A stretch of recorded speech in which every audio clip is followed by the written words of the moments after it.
ilhaan cumar waa 33 jir isku kalsoon oo aanan wax shalay ah qabin. Being unapologetic about being Muslim, being black. Waa wax aanan laga cudur daaranaynin inaan ahay qof Muslim ah, madow ah, muhaajir ah, haddana qaxooti ah. waxay ku cusub tahay siyaasadda Minnesota jid dheer ayayna u soo martay tan iyo markii ay ka soo carartay Soomaaliya iyada oo canug yar ah. The little girl in that refugee camp, 22 years ago was very much interested in gabadhii yarayd ee ku jirtay xeradaasi qaxootiga 22 sano ka hor waxay ahayd mid aad u xiiseenaysay sidii ay u badbaadi lahayd.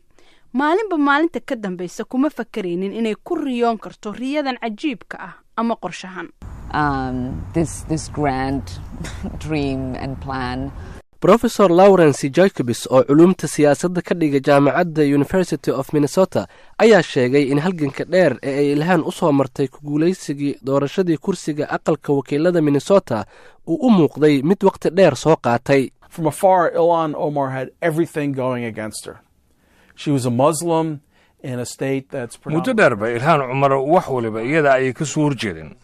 waa gabar muslima oo ku nool gobol ay ku badan yihiin dad Kirishtaana. waa qof madow ah oo ku dhex nool mid ka mid ah gobollada ugu cadaanka badan dalkan. waa qof haweena xilli dumarku aysan aad uga dhex muuqanin una matarin golaha sharci dejinta. waxay ahayd muhaajirad gobolka ku nool iyadoo gobolka aanu lahayn muhaajiriin fara badan. She was an immigrant in a state that doesn't have a lot of immigrants. magaalada Minneapolis waxaa ku nool ilaa iyo 25,000 oo Soomaali ah. dadkan badankood qaxootinimo ayay ku yimaadeen sida ilhaan cumar. dadkaasi badankii waxa ay taageereen Maxamed Nuur oo isaguna ah qurba jooga ka mid ahaa 2 qof oo ay ilhaan kula tartantay isreebreebkii doorashada.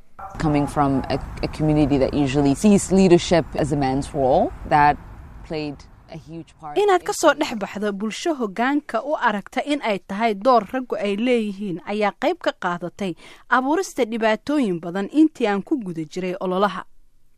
sidaas daraaddeed ilhaan waxay taageero ka raadisay meelo ka baxsan jaaliyadda si ay taageero ballaaran ugu hesho ololaheeda doorashada. dadka ay codadka ka heshay waxaa ka mid ah ardayda jaamacadaha sida Patrick English. On the issues we align in a lot of ways and care about the same things. waxaan ka midaysanahay siyaabooyin iyo waxyaabo isku wada mid ah oo badan. sidaas darteed ayaan u doonayay inay xafiiska timaado. English doorashada uun kama qayb geline ee wuxuu kaloo ku biiray loolankii ilhaan isaga oo ku dhex fidiyay ololaha ilhaan ardayda kale ee degmada dhexdeeda. la xiriiridda bulshada ee ilhaan ayaa shaqaysay. ilhaan waxay heshay codad ku filan oo ay kaga guuleysatay Phyllis Khan oo ah xildhibaanad laga soo doorto deegaanka tan iyo 1970.